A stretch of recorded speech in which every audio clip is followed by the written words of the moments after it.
Then the maid's toddler did something unexpected. He was gone. Just like that.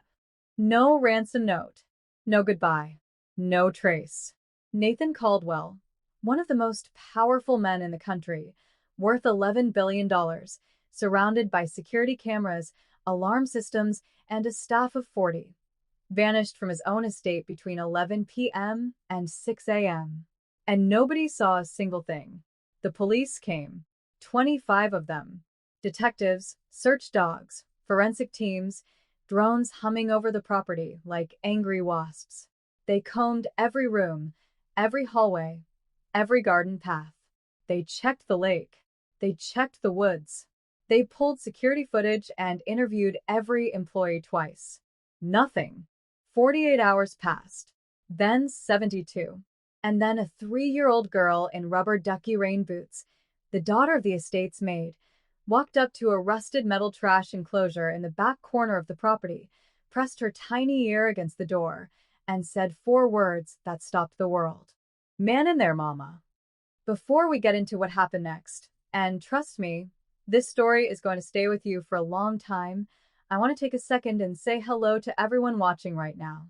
Where are you joining us from today? Watching from the USA, UK, Canada, Australia, India, Germany, wherever you are in the world. I'm so glad you're here, because the story we're about to tell you is one of those rare ones that reminds you what it means to be human. It's about power and helplessness. It's about a little girl who did what 25 trained officers could not.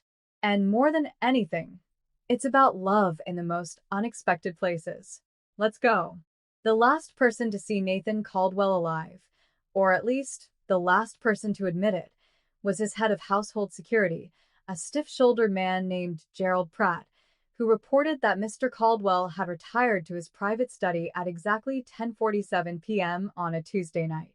Gerald had done what he always did. He confirmed the door was locked from the inside. He checked the hallway cameras. He confirmed Nathan's phone was still on the network, pinging from inside the study. Then he went to the security station, poured himself a cup of black coffee, and watched the monitors for the next 2 hours without anything happening. At 6:02 a.m., the morning housekeeper, a quiet woman named Rosa, knocked on the study door to bring Nathan his usual breakfast tray, black coffee, half a grapefruit, a folded copy of the Financial Times. When nobody answered after 3 knocks, she set the tray down and went to find Gerald. Gerald tried the door. Still locked from the inside. He used the master key. The study was perfectly in order. The lamp on the desk was still on. Nathan's reading glasses were folded on top of an open book. His half-finished glass of scotch sat on the side table, the ice long melted into a pale ring of water. Nathan Caldwell was simply not there. The window was latched from the inside. The private bathroom attached to the study was empty.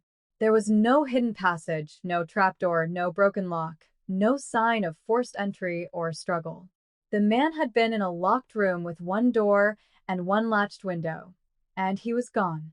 Gerald called the police at 6:19 a.m. He called Nathan's personal attorney at 6:21. He stood in the middle of that study for a long time after, just turning in slow circles, trying to understand what his eyes were telling him, which was nothing that made any sense. The Caldwell estate sat on 42 acres in the quieter outskirts of the city. It had been in Nathan's family for 3 generations, though Nathan himself was the last of the line. Never married, no children, no siblings. His parents had passed within 2 years of each other a decade ago. What Nathan had instead of family was work, and lots of it. He had built his grandfather's modest regional manufacturing company into a global empire spanning logistics, clean energy, and private infrastructure. He was, by every measurable standard, untouchable. He was also, by the time the morning sun had fully risen over his estate, missing. The police arrived in waves.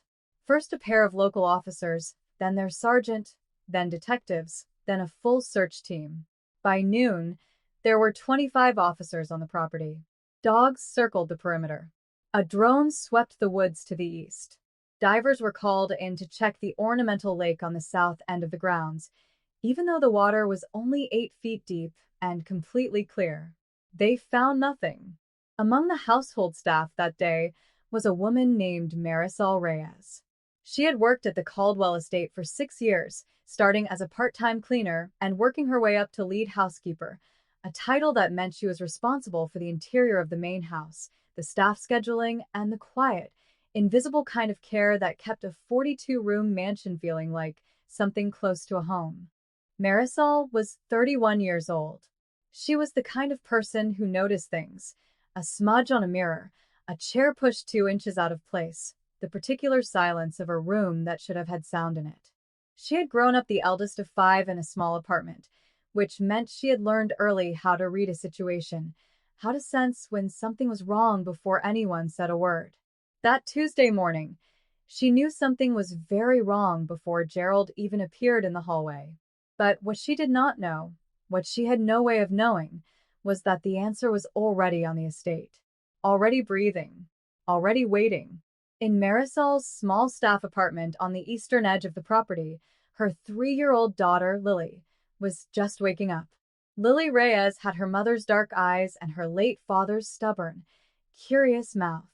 She had a vocabulary that swung wildly between surprisingly sophisticated and completely made up.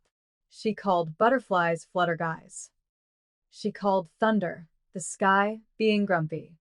She had a stuffed elephant named Gerald, a coincidence that would later strike everyone involved as either darkly funny or strangely poetic, depending on their mood. Lily had been born on the estate in a sense. Marisol had found out she was pregnant 3 months into her job at Caldwell House, and Nathan, to the quiet shock of his more traditional advisors, had responded by upgrading Marisol's quarters, adjusting her schedule, and never once making her feel that her pregnancy was an inconvenience. He was not warm, exactly. Nathan Caldwell was not a man who knew how to be warm, but he was decent. He was privately, carefully decent, which is rarer than warmth and often more useful. Lily had grown up knowing the estate the way children know places they are raised in, not as a grand 42-room mansion with a history and a value and a reputation, but as a series of textures and smells and familiar corners. The kitchen that always smelled like bread on Wednesday mornings. The long hallway with the squeaky third floorboard. The garden with the fat orange cat that belonged to nobody but visited daily. And the back corner of the property, past the rose garden, past the old stone wall, past the rusted iron gate that nobody used anymore, where the trash enclosure sat. Lily called it the big metal house. She was not supposed to go near it. Marisol had told her this many times. It was behind a low wooden fence with a latch that was, theoretically, too high for a 3-year-old to reach. Theoretically. On the morning Nathan Caldwell disappeared, while 25 officers searched the estate with every tool available to modern law enforcement, Lily Reyes woke up, put on her rubber ducky rain boots, unlatched the fence. She had figured out how to do this 3 weeks earlier, and walked to the big metal house to see if the orange cat was there. Nobody noticed Lily leave the apartment. This was not neglect on Marisol's part. It was the particular chaos of that morning, which had turned the entire estate into something between a crime scene and a held breath. Every staff member had been questioned. Several were still being interviewed in the main sitting room. Marisol had been asked to wait in the kitchen while detectives worked through their second round of questions, and she had assumed, in the way exhausted mothers sometimes do, that Lily was still asleep. Lily was not still asleep. Lily had her boots on and a mission. The morning was cool and soft-edged, the kind of early spring morning where the light hasn't fully committed yet and everything looks slightly provisional, like the day is still deciding what it wants to be. Lily moved through the side garden with a confident, unhurried walk of someone who belongs somewhere, which she did, in every way that mattered. She paused at the rose garden because there was a beetle on one of the stones, and she crouched down to look at it for a full minute and a half before deciding it was just walking and continuing on. She passed through the gap in the old stone wall. She pushed the wooden fence, and the latch gave way the way it always did, which still delighted her every single time, because the feeling of a thing you have figured out never entirely loses its satisfaction. The trash enclosure was a large structure, larger than it needed to be for a modern estate, a remnant of an older era when the household had produced enough refuse to require real industrial containment. It was roughly 12 feet by 8 feet, built from heavy corrugated metal panels on a concrete pad, with a thick iron door that swung outward on hinges. Originally, it had been used for yard waste and bulk disposal. For years now, it had been half retired, used only during large estate events when extra containment was needed. Most weeks it sat empty and latched. Lily looked for the orange cat. The orange cat was not there. She checked behind the enclosure. She checked the gap beside the far wall. She walked around the full perimeter in her rain boots, which made a satisfying sound on the concrete. No cat. She was about to leave. She had already half turned back toward the fence when she heard something. It was very faint. So faint she wasn't sure at first that she hadn't imagined it. But Lily was her mother's daughter, which meant she noticed things, and what she had noticed was a sound from inside the metal enclosure. A sound that was not wind, and not an animal, and not the settling of old metal in morning air. It sounded, to Lily, like someone sleeping, the particular deep, dragging breath of someone who had been sleeping very hard for a very long time. She walked up to the iron door. She pressed her ear against it the way she had once pressed her ear against Marisol's belly when Marisol told her she could hear her own heartbeat in there, which had turned out to be not quite true, but the habit of listening stayed. She listened. The breathing was there, slow and thick, and very close to the other side of the door. "Hello," Lily said, because she was 3 and had not yet learned that there are situations in which a person should feel afraid before they feel curious. No answer. Just the breathing. "Hello? Is somebody in there?" Still nothing. But the breathing changed just slightly. A hitch in it. The almost waking of someone who had been very far down. Lily stepped back. She looked at the door for a moment. Then she looked back toward the fence, in the direction of the house, in the direction of her mother. And then she walked back through the fence, through the gap in the wall, through the side garden, past the beetle, who was still just walking, and into the kitchen where Marisol was sitting with a cup of tea gone cold, staring at the table. "Mama." Marisol looked up. "Man in there, Mama." Marisol's first response was the gentle, distracted half-attention of a worried parent with too much on her mind. "What baby?"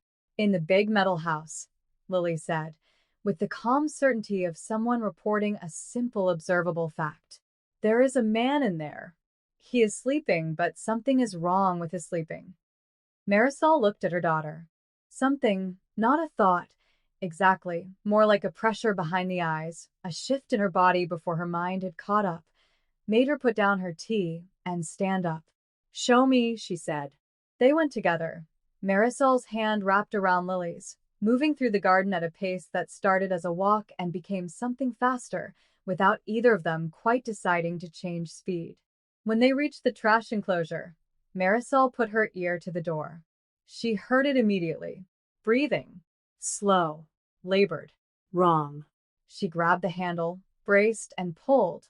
The door was heavy, and she had to throw her whole weight into it, and it screeched open on its old hinges with a sound like something being torn. The smell hit her first, stale air and something metallic, and the particular staleness of a closed space that has had a human being in it for a long time. Then her eyes adjusted to the dimness inside. Nathan Caldwell was on the floor of the enclosure, half sitting against the back wall, his knees drawn up, his head tipped forward. He was in the same clothes she had last seen him in, the dark blue sweater, the gray trousers. His face was gray too, and sheened with sweat, and his breathing was the breathing she had heard through the door. Too slow, too deep, the breath of someone whose body was working hard just to keep itself running. "Mr. Caldwell," Marisol said. Her voice came out strange and compressed. "Mr. Caldwell, can you hear me?" His eyes moved behind his lids. Slowly, like something surfacing from a very deep place. Then they opened. He looked at her. He looked at Lily, who was peering around Marisol's hip with enormous eyes. He tried to say something. What came out was barely sound. Help, Marisol said to no one, and then louder, turning toward the house, her voice cracking open into the quiet morning air. Help. Somebody help.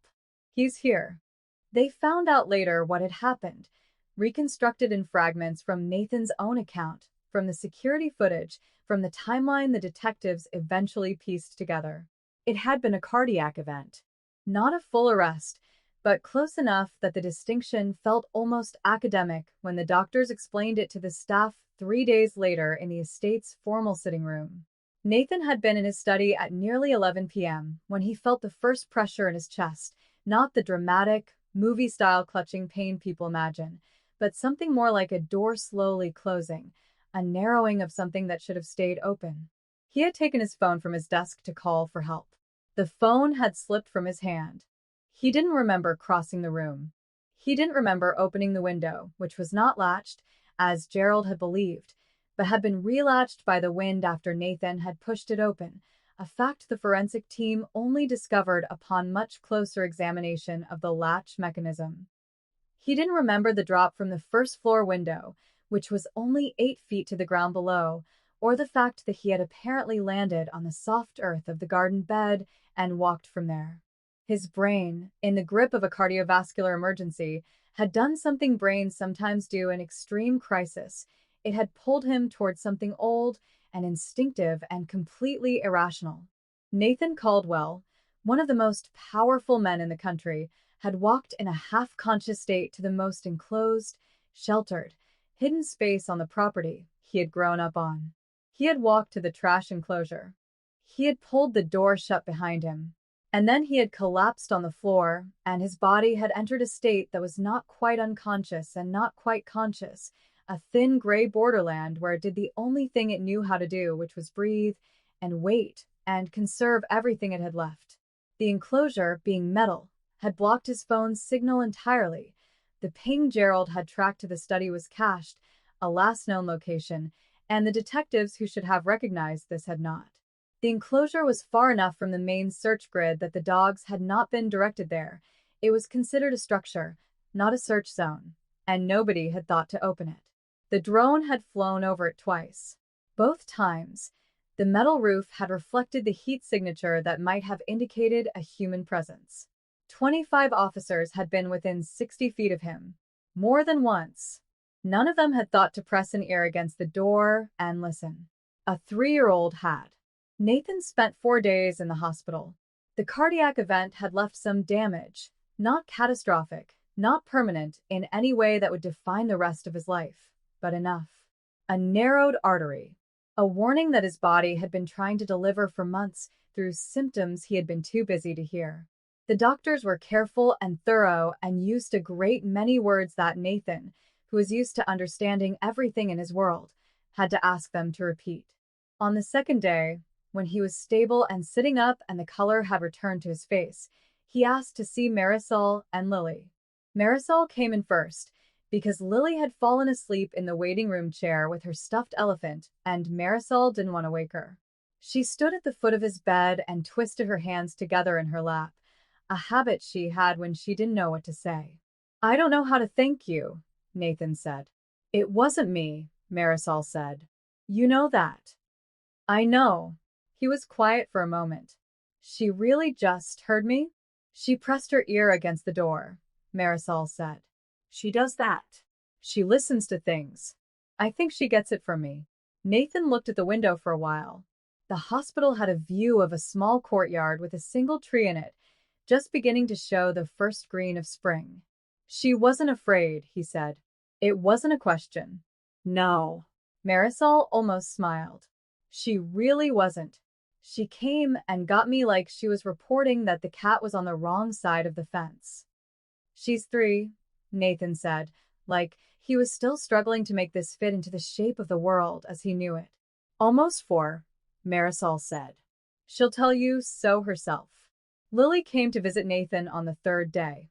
She was wearing a yellow dress that Marisol had managed to press the night before despite everything, and she was carrying Gerald the stuffed elephant under one arm with the ease of someone carrying something too important to put down.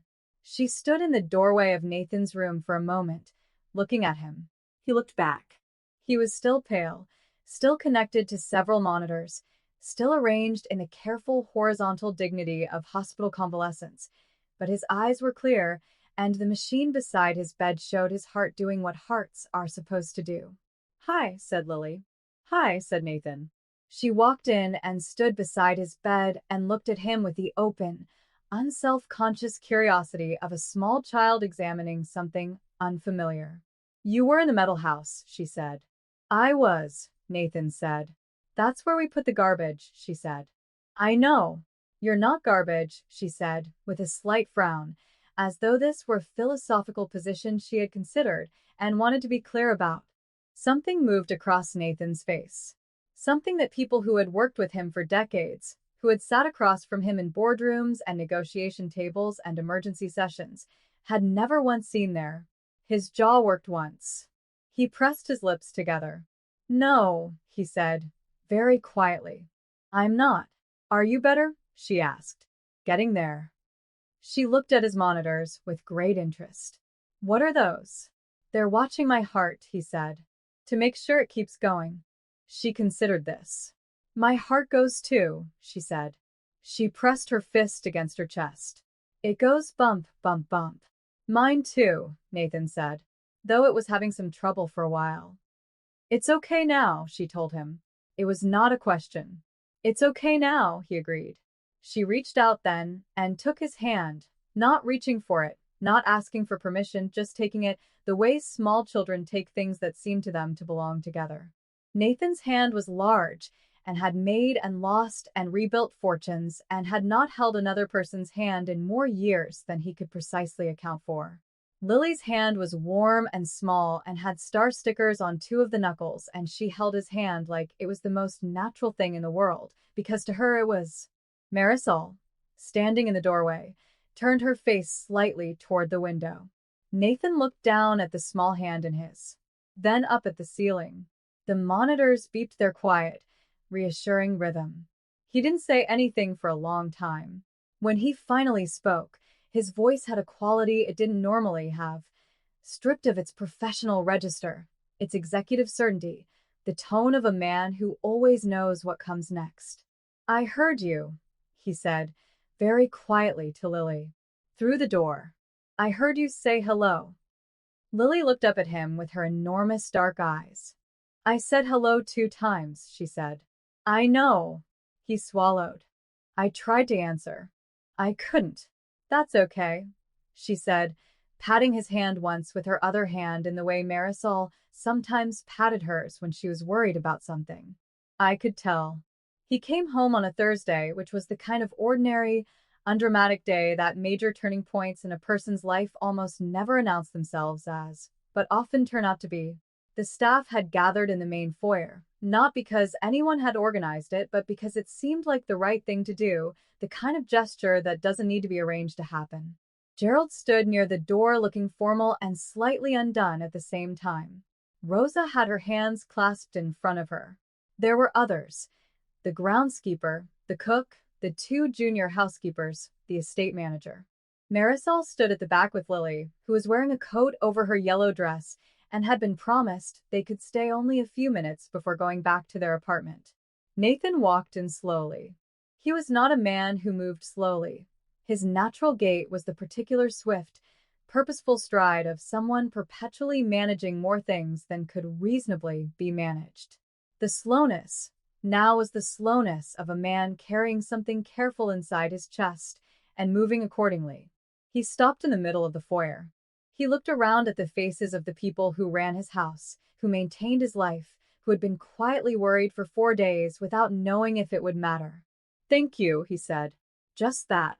But the way he said it, not as a closing remark in a staff meeting, not as the efficient acknowledgement of a service rendered, was different. It was a man who had spent 3 days thinking about what it meant to be found. Later, when the foyer had cleared and the estate had resettled into something approaching its normal routine, Nathan went to find Marisol. She was in the laundry room, because estates run on laundry as much as anything else, and because Marisol was not the kind of person who waited in one place for the world to come to her. Lily was sitting on top of a washing machine eating apple slices from a bag, swinging her boots against the drum with a hollow, rhythmic thunk. Nathan appeared in the doorway. Marisol looked up. "I want to set up an education fund," he said, without preamble, because he was still, in some ways, a man who moved through conversations the way he moved through decisions. "For Lily. Full coverage from now through university, whatever she chooses. I've spoken to my attorney." Marisol put down the shirt she was folding. "Mr. Caldwell, I also want to increase your compensation. Significantly. And I'd like to adjust your living arrangements. There's a full cottage on the east property that's been sitting empty for 3 years. It has a proper bedroom for Lily.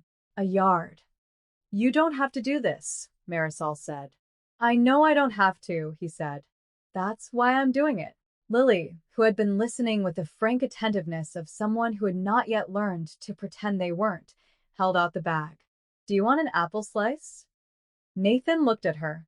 He looked at the bag. "Yes," he said. "Actually, yes." He took an apple slice. He ate it standing in the doorway of the laundry room of his own estate. Lily swung her boots against the drum. "It goes bump, bump, bump," she said, nodding toward the washing machine. "It does," Nathan agreed. Marisol folded the shirt. Her hands were not quite steady. A year passed. Then another. The estate changed in small ways that accumulated into something larger, the way small things usually do. The cottage on the east property, freshly painted in pale yellow at Lily's specific request, became Marisol and Lily's home. It had a proper bedroom for Lily with a window that looked out onto the garden and a small kitchen, and a front step where the orange cat eventually decided it preferred to spend its mornings. Lily turned 4, then 5. She started school, where her teacher wrote in her first semester report that she was remarkable for her attentiveness and her instinct for noticing things other children overlook. Marisol read this twice, and then put it on the refrigerator. Nathan's recovery reshaped him.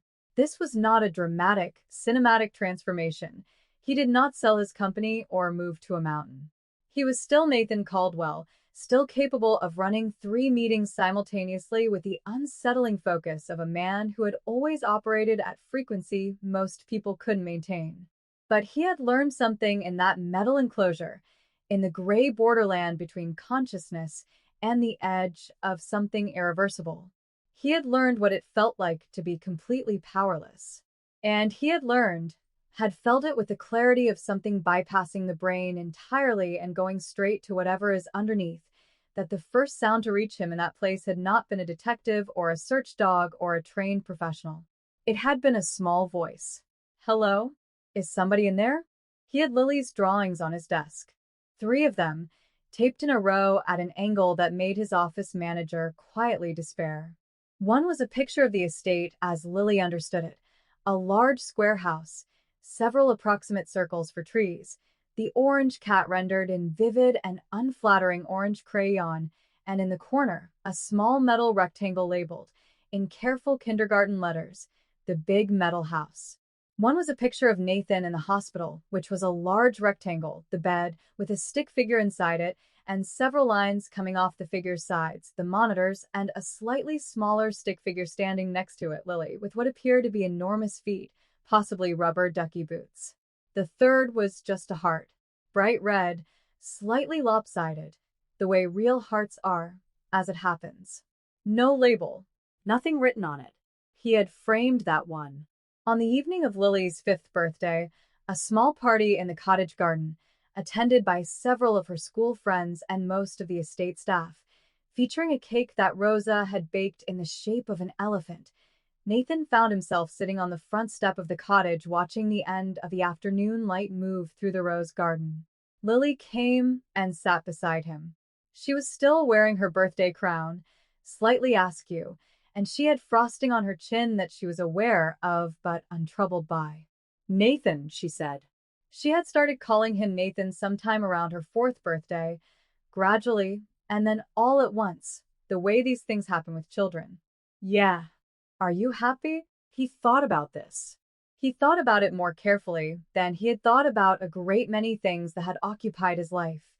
Acquisitions, negotiations, restructurings, the thousand urgent imperatives of an empire built over decades. I think I am, he said. She nodded, satisfied, the way she nodded when something confirmed what she already suspected. She leaned her head against his arm, just briefly, the way 5-year-olds do, in passing, without making it into anything more than it is, and then she was up and running back toward her friends, birthday crown wobbling, boots flashing. Marisol appeared in the cottage doorway with 2 mugs of tea. She handed one to Nathan and sat on the other side of the step. They sat there for a while without talking, which had become a thing they did, a comfortable, unpretentious silence, the kind that only exists between people who have been through something together and have stopped needing to fill the space between them with more than what it already holds. The orange cat appeared from behind the rose garden and arranged itself at the bottom of the step, and the evening settled over the estate like something slow and warm and entirely without urgency. Somewhere in the garden, Lily laughed at something, that full, unguarded, completely unself-conscious laugh of a child who doesn't yet know that joy is something to be rationed. Nathan wrapped both hands around his mug. He felt his heart, doing what hearts are supposed to do, bump, bump, bump, and thought about a metal door and a small voice, and the particular grace of being found by someone who is only looking for